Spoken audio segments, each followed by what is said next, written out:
ನನ್ನ ಆತ್ಮಸಾಕ್ಷಿ ಸ್ಪಷ್ಟವಾಗಿದ್ದು ನಾನು ಯಾವ ತಪ್ಪನ್ನ ಎಸಗಿಲ್ಲ. ನಾನು ಮಂತ್ರಿಯಾಗಿ 40 ವರ್ಷಗಳು ಕಳೆದಿದ್ದು ಈ ಅವಧಿಯಲ್ಲಿ ನನ್ನ ರಾಜಕೀಯ ಜೀವನದಲ್ಲಿ ಒಂದೇ ಒಂದು ಕಪ್ಪು ಚುಕ್ಕೆ ಇಲ್ಲ.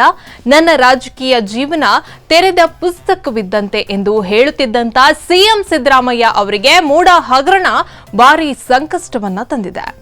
ಹಗರಣದಲ್ಲಿ ಸಿಲುಕಿ ಸಿಎಂ ಹೈರಾಣ ಆಗಿದ್ದಾರೆ. ಇನ್ನು ಸಿಎಂ ಸ್ಥಾನಕ್ಕೆ ರಾಜೀನಾಮೆ ಕೊಡುವಂತೆ ಒತ್ತಡಗಳು ಕೂಡ ಇಲ್ಲಿ ಕೇಳಿ ಬರ್ತಾ ಇದೆ. ಈ ನಡುವೆ ಕಾಂಗ್ರೆಸ್ ಸರ್ಕಾರದಲ್ಲಿ ಸಿಎಂ ಕುರ್ಚಿಗೆ ಪೈಪೋಟಿಗಳು ಈಗಾಗಲೇ ಶುರುವಾಗಿದೆ. ಇಷ್ಟೆಲ್ಲದರ ನಡುವೆ ಮೂಡ ಹಗರಣದಲ್ಲಿ ತಮ್ಮ ವಿರುದ್ಧ ರಾಜ್ಯಪಾಲರು ಹೊರಡಿಸಿರುವ ಪ್ರಾಸಿಕ್ಯೂಷನ್ ವಿರುದ್ಧ ಹಿರಿಯ ವಕೀಲ ಅಭಿಷೇಕ್ ಮನು ಅವರಂತ ಹಿರಿಯ ಅನುಭವಿ ನ್ಯಾಯವಾದಿಗಳು ವಾದ ಮಂಡಿಸಿದ್ರೂ ಕೂಡ ಹೈಕೋರ್ಟ್ನಲ್ಲಿ ತಡೆಯಾಜ್ಞೆ ಪಡೆಯುವಲ್ಲಿ ಸಫಲವಾಗಿಲ್ಲ. ಇನ್ನು ಮುಖ್ಯಮಂತ್ರಿ ಅವರ ವಿರುದ್ಧ ಎಫ್ಐಆರ್ ದಾಖಲಾದರೆ ಅವರು ಮುಖ್ಯಮಂತ್ರಿ ಸ್ಥಾನದಲ್ಲಿ ಮುಂದುವರಿಯಲು ಅವಕಾಶ ಇದೆಯಾ ಎಂಬ ಪ್ರಶ್ನೆ ಇಲ್ಲಿ ಎದ್ದಿದೆ. ಈ ಬೆಳವಣಿಗೆಯ ಪ್ರತಿಯಾಗಿ ಕಾಂಗ್ರೆಸ್ ಪಕ್ಷದೊಳಗೆ ಆಂತರಿಕ ಬೆಳವಣಿಗೆಗಳು ಕೂಡ ಮತ್ತೊಂದು ಕಡೆ ನಡೀತಾ ಇದೆ. ಉಪಮುಖ್ಯಮಂತ್ರಿ ಮತ್ತು ಕೆಪಿಸಿಸಿ ಅಧ್ಯಕ್ಷ ಡಿಕೆ ಶಿವಕುಮಾರ್ ಅವರು ಒಂದು ಕಾಲದ ತಮ್ಮ ಪ್ರತಿಸ್ಪರ್ಧಿಯಾದಂಥ ಸತೀಶ್ ಜಾರಕಿಹೊಳಿ ಅವರನ್ನ ಗುಪ್ತವಾಗಿ ಭೇಟಿ ಮಾಡಿ ಸುಮಾರು 40 ನಿಮಿಷಗಳ ಕಾಲ ಖಾಸಗಿ ಚರ್ಚೆಯನ್ನ ನಡೆಸಿದ್ದಾರೆ. ಉಳಿದವರನ್ನ ಬಿಟ್ಟು ಈ ಇಬ್ಬರೇ ನಾಯಕರು ಭೇಟಿ ಮಾಡಿ ಮಾತುಕತೆ ನಡೆಸಿದ್ದು ತೀವ್ರ ಕುತೂಹಲಕ್ಕೆ ಎಡೆ ಮಾಡಿಕೊಟ್ಟಿದೆ. ಶೀಘ್ರದಲ್ಲೇ ಕೆಪಿಸಿಸಿ ಅಧ್ಯಕ್ಷರಾಗಿ ಸತೀಶ್ ಜಾರಕಿಹೊಳಿ ಅವರು ಅಧಿಕಾರವನ್ನ ಸ್ವೀಕರಿಸಲಿದ್ದಾರೆ.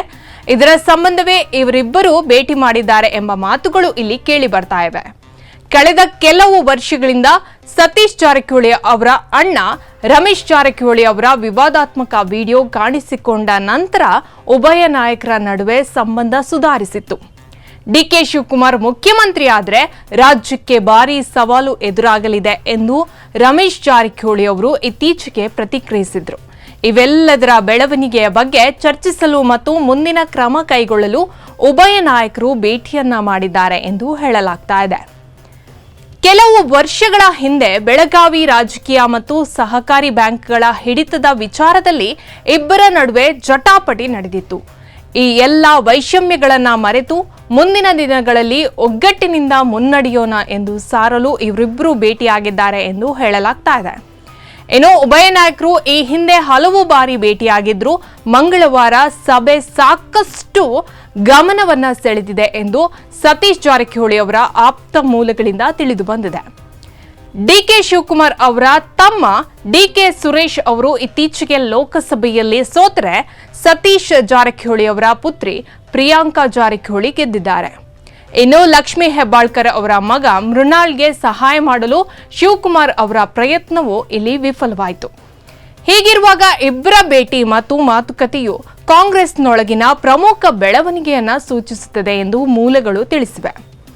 ಇನ್ನು ಮುಖ್ಯಮಂತ್ರಿ ಬದಲಾವಣೆಯಾದರೆ ಅಖಿಲ ಭಾರತ ಕಾಂಗ್ರೆಸ್ ಸಮಿತಿ ಅಂದ್ರೆ ಎಐಸಿಸಿ ಅಧ್ಯಕ್ಷ ಮಲ್ಲಿಕಾರ್ಜುನ್ ಖರ್ಗೆ, ಪಕ್ಷದ ಮಾಜಿ ಅಧ್ಯಕ್ಷ ಜಿ ಪರಮೇಶ್ವರ್ ಸೇರಿದಂತೆ ಕೆಲವರ ಪಟ್ಟಿ ರೆಡಿಯಾಗಿದೆ.